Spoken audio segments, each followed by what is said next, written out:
Hello everyone, welcome to From the Star Wars Home Video Library. I'm your host Nathan P. Butler. We pick up where we left off last time by looking at another Clone Wars screener. Though last time it was the Genndy Tartakovsky Micro Series screener, this time we're looking at a screener for Season 4 of Star Wars The Clone Wars. Of course, the series that began in 2008 with the film and then continued on and just recently finished with Season 7 on Disney+. We've actually already seen some screeners for Clone Wars. We saw a screener for Season 2, which is very similar in style to a degree to what we're going to see here for Season 4, with one major difference. And we saw that really elaborate screener for Season 1 that had the lightsaber with it and the big container and everything that I picked up fairly recently. Really cool stuff. So the question is, what would a Season 4 screener look like? Because it does come around a couple of years after the last one that we saw. Well, this is one that comes to me from Matt Fry as part of that big donation of his collection into mine that I'm still in the process of paying forward by sending out boxes and boxes of stuff to other collectors through the Facebook page over there for Star Wars Home Video. This is the Season 4 screener. It's a DVD screener. It says, more battles? Oh my.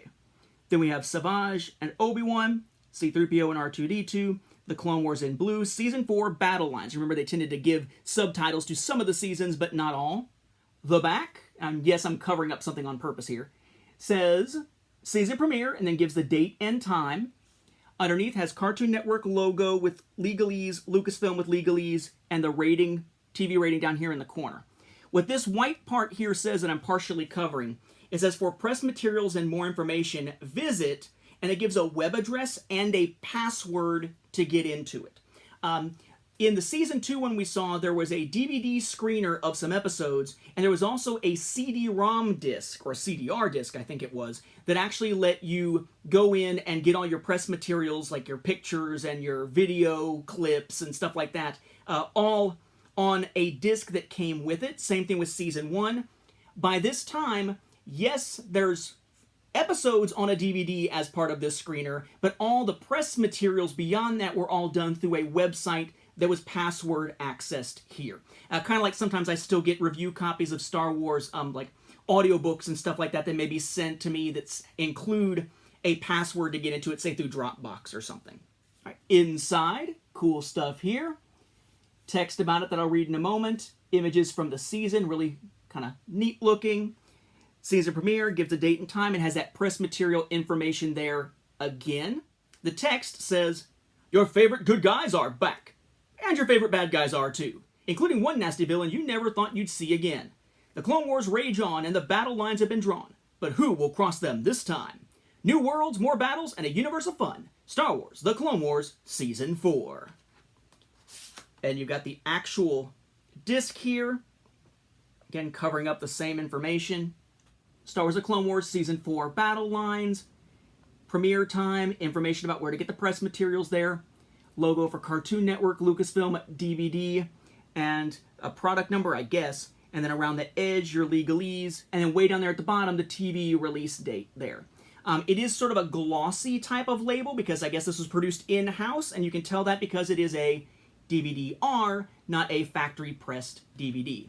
As to what is on here, it's kind of cool. There is a menu, which you don't see a lot of times with screeners, but it's the first 2 episodes of Season 4. It is Water War and Gungan Attack, which actually, right around now, I guess, is when my Patreon commentaries for those are being released, because I recorded them fairly recently. So kind of fitting that this is when I get a chance to cover this here.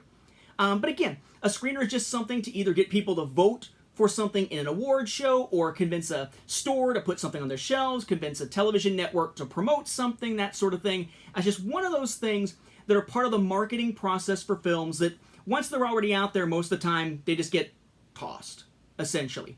For collectors, they can be cool things to add to a collection, though finding a full collection is nearly impossible. And in modern times, the further along we get, the more we wind up reaching a point where you start to have things that are more designed to protect screeners from being bootlegged than they are about actually putting out the screener itself, such as watermarks and things like that, specifically designed so that if somebody gets a screener and then they rip it and put it online, it can be tracked back to the individual person. So they are a risk to send out, but they are something that helps generate buzz for production, and I'm glad to now have another of these for the Clone Wars in my collection and the micro series as we saw in the last episode. With that, we'll wrap up this episode. Thank you for watching, and may the Force be with the home video viewers.